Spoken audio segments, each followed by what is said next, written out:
Yes, people, welcome back to the Oni Yahya. Yeah, I know it's different, but I'm just letting you enjoy the beauties of Antigua and Barbuda for a second.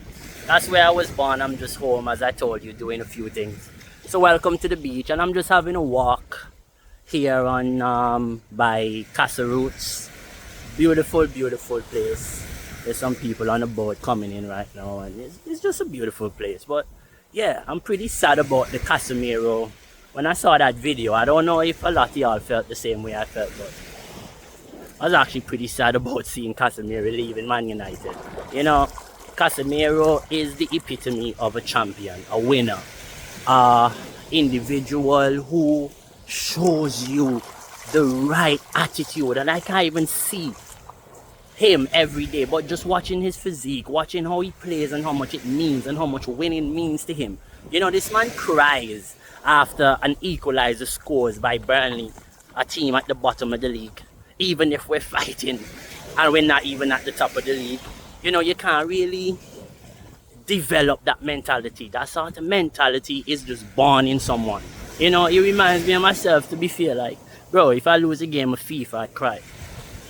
It might be a bit dramatic, but I swear, like, that's just my mentality. Like, I like to win no matter what I'm doing. You know, losing is a habit, in my opinion. It's something that you can, if you like to lose in life, you'll always be a loser. That's what I think. You gotta always want to win in everything you do. Yeah, you can take off the competitive edge to have fun, but really and truly, like, it's important that we all are competitive. But yeah, Casemiro leaving Manchester United is actually a really sad time for us as fans. But I think a lot of people might talk about the price tag and how much he was being paid, and a lot of these weak analysis by a lot of these pundits. But let's be honest, like, Casemiro is a winner. He won cups at Manchester United. He got to finals, you know, and you can tell, right, that United is maybe behind by like 20 something points. But he still wants to win, dog.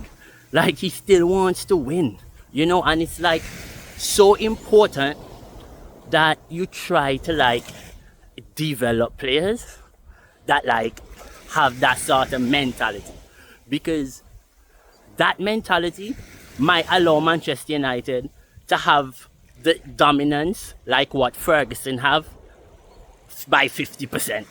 You know what I mean? Like, because he will never ever be able to do that again, ever. It'll be too hard, you know. So like, you can't really,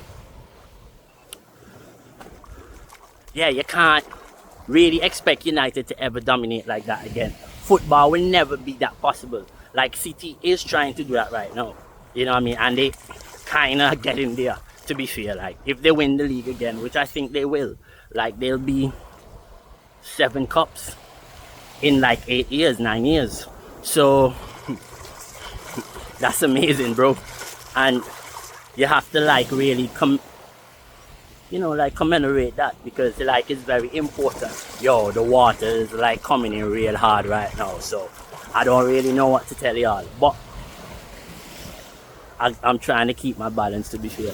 But yeah, like, we're out here at Casa Roots, just enjoying, you know, enjoying a bit of the beach, having a nice walk. Beautiful, beautiful area.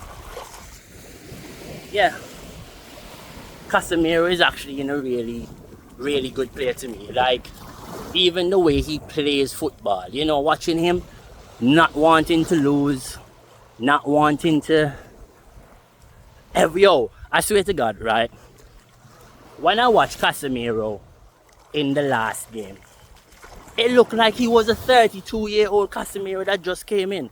It's amazing when coaches put players in positions for them to flourish, how easy it is for them to actually show how good they are.